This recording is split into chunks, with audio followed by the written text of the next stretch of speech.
मंत्र से विख्यात कामरूप में प्राचीन काल से ही जादूगरनी, चुड़ैल, पिशाच इत्यादि का बसेरा हुआ करता था। प्राचीन काल से ही कामरूप को तंत्र मंत्र और काला जादू के लिए जाना जाता है, क्योंकि प्राचीन काल से ही कामरूप में तंत्र मंत्र साधना अधिक मात्रा में हुआ करता था और लोक विश्वास ये है कि काला जादू हो या तंत्र साधना हो, कामरूप से ही शुरू हुआ था। प्राचीन कामरूप में अच्छे जादू के साथ साथ काला जादू का भी अधिक मात्रा में प्रचलन था। तो आज इस वीडियो में मैं आपको बताने वाली हूँ कि कामरूप के एक छोटे से गांव में सालों पहले, लगभग 400-500 साल पहले, ऐसी जादूगरनी रहा करती थी जो अपनी जादू के साधनाओं के बल से ऐसे अजीबो गरीब काम करती थी कि आप जानकर हैरान हो जाओगे। तो उस जादूगरनी के बारे में डिटेल्स में बताने से पहले मैं आपको रिक्वेस्ट करती हूँ कि अगर आप हमारे चैनल पर आज नए आए हैं और चैनल को अभी तक सब्सक्राइब नहीं किया है तो चैनल को प्लीज़ सब्सक्राइब करें, वीडियो को लाइक करें और शेयर भी करें। कामरूप में एक छोटा सा गांव है जिसका नाम मायोंग है, लेकिन मायोंग अभी कामरूप डिस्ट्रिक्ट में नहीं है, मायोंग अभी मोरीगांव डिस्ट्रिक्ट में है। लेकिन जैसा कि पहले के ज़माने में डिस्ट्रिक्ट्स नहीं थे तो सभी कुछ एक ही साथ में था, तो मायोंग हो या गुवाहाटी हो या जो भी हो, सभी मिलके असम ही था, यानी जो अभी का असम है उसे ही कामरूप कहा जाता था। तो उसी गांव के तांत्रिक, मतलब मायोंग के तांत्रिक बहुत ही शक्तिशाली हुआ करते थे और आज भी वे तांत्रिक बहुत ही शक्तिशाली है। और पहले के ज़माने में मायोंग में काला जादू का प्रचलन हुआ करता था और हमेशा से ही और आज भी मायोंग पूरी दुनिया भर में अपने काला जादू के लिए फेमस है। जाना जाता है कि मायोंग के जो तांत्रिक है वो काला जादू में बहुत ही एक्सपर्ट है और आज भी मायोंग में जादू का प्रचलन है, लेकिन आज दूसरों की भलाई के लिए मायोंग में वो जादू यानी तंत्र विद्या आज भी प्रचलन है। और मायोंग में पहले के ज़माने में बहुत सारे मंत्र हुआ करते थे, जैसे लुकी मंत्र। लुकी मंत्र मतलब लोगों को हवा में गायब कर देने वाला मंत्र, और उड़न मंत्रों का भी प्रचलन था। उड़न मंत्र मतलब जो एक कपड़ा बिछाकर उसके ऊपर बैठ के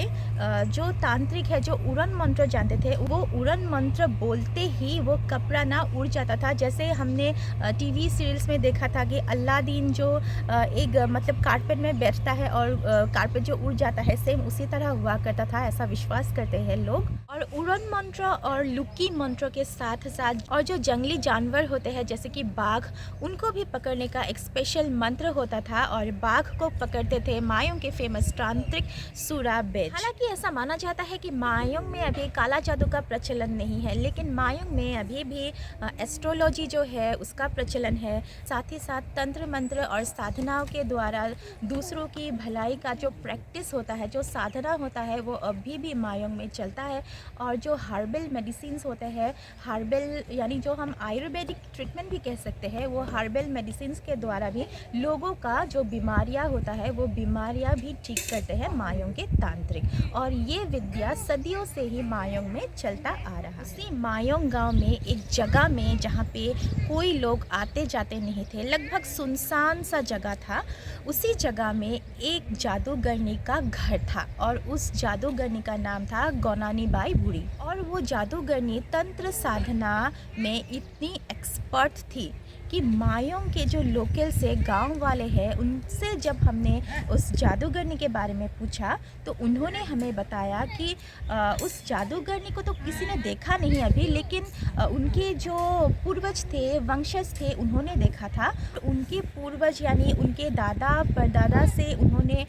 सुना था कि वो गोनानी बूढ़ी बाई जो जादूगरनी होती थी, वो जब उसका फ्री टाइम था, उस फ्री टाइम में वो जादूगरनी अपने सिर को धड़ से अलग करती थी, डिसमेंटल कर देती थी। मतलब वो तंत्र साधना में इतनी बड़ी एक्सपर्ट थी कि बस मंत्र उच्चारण से ही वो अपने सिर को बॉडी से डिसमेंटल करके अपना बाल संवारती थी या बाल को धोती थी। और कोई कोई लोग ये भी कहते हैं कि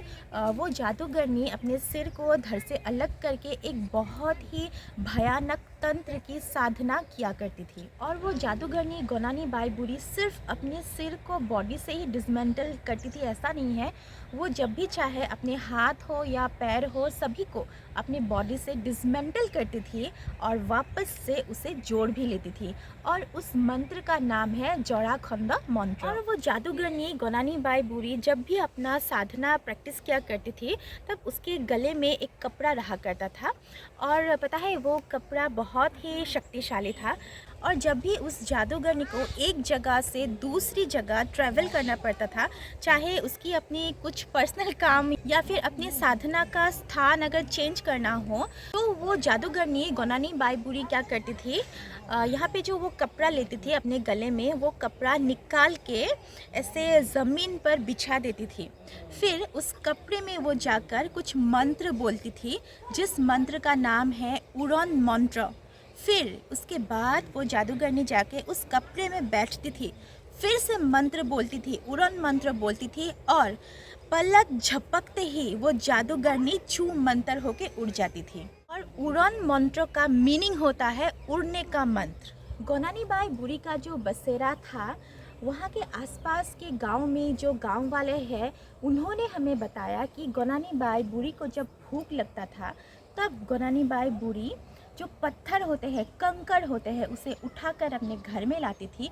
और उसके बाद कुछ मंत्र के द्वारा उस पत्थर को चावल में बदल देती थी, पके हुए चावल में बदल देती थी और उसे ही वो खाती थी। और ऐसा लोक विश्वास है कि गोनानी बाई बुरी से ना सभी लोग डरते थे, और आज भी जो जानते हैं गोनानी बाई बुरी को, उनसे उसके बारे में पूछा जाए तो वो लोग खुल के बात नहीं करते थे, क्योंकि गोनानी बाई बुरी अच्छी जादूगरनी थी, लेकिन वो मंत्र तंत्र साधना में बहुत ही एक्सपर्ट थी। हर समय वो तंत्र साधना में व्यस्त रहा करती थी, और उसी व्यस्तता के बीच अगर किसी ने उसको छेड़ दिया या डिस्टर्ब कर दिया तो वो बहुत ज़्यादा गुस्सा हो जाती थी, और गुस्से में आके वो आदमी को चूहे में, बिल्ली में या फिर जानवरों में मंत्रों के द्वारा बदल देती थी और अपने पास ही उन्हें कैद करके रख देती थी। और ऐसा लोग कहते हैं कि उसके बाद उस जानवरों से, मतलब जो आदमी को उसने कन्वर्ट कर दिया था जानवरों में, उनसे अपना काम करवाती थी। तो आप लोगों को जानकर हैरानी होगी कि लगभग 400-500 साल पुरानी वो जादूगरनी गोनानी बाई बुरी जहाँ पे पहले रहा करती थी, वो जगह अभी भी है, लेकिन वो जगह अभी बहुत ज़्यादा सुनसान है, क्योंकि उस जगह में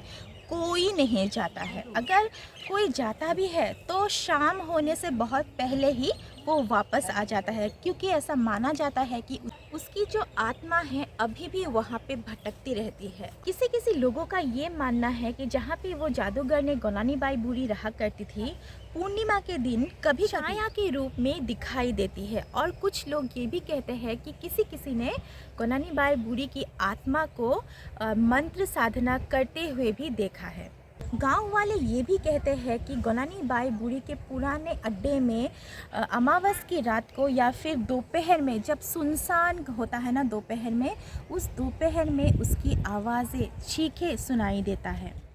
कामरूप तथा पूरे नॉर्थ ईस्ट के अलौकिक शक्तियों की सच्ची कहानी को जानने के लिए चैनल को अभी सब्सक्राइब करें और वीडियो को लाइक करें और शेयर भी करें। आपने वीडियो अंत तक देखा, इसलिए आपका बहुत बहुत धन्यवाद।